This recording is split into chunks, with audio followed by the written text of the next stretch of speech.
Here I've got Nadia's website and I'm going to take a look at it and give some feedback. Nadia shared with me some images that I may use, and this is the website she started creating, which is honestly not bad as a V1. So some feedback on what I would do. First, I feel like this part needs a little bit more space. Let me upload it for you and show you.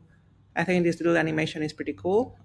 It conveys her being a builder, so I like that.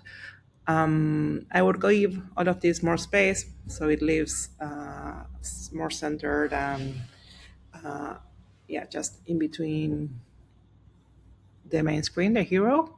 And then I would probably also just make this one big scrollable page, and I would remove all of the CTAs from here. I would just put them either in the navbar or just below at the very bottom. Once I go through everything, you may notice that it makes more sense. Here I've got CodeYam, building the next generation of tools that help developers and vibe coders more easily understand, test, and build great software.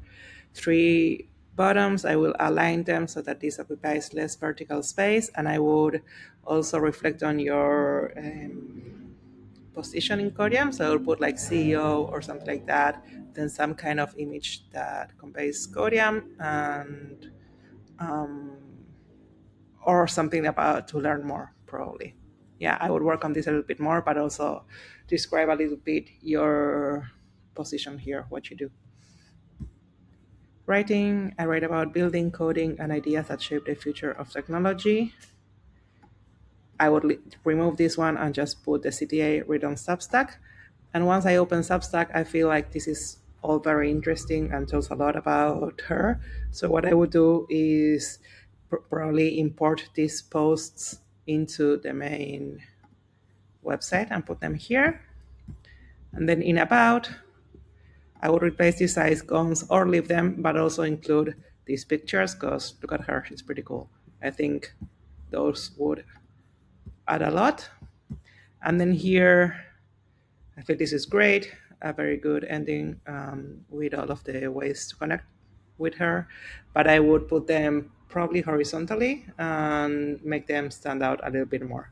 Based in New York, but I would also add something about like previously in Denver or previously in California, because I think that's very interesting as well.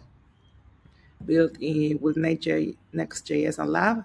I love that. I will put probably built with CodeYam and Lab.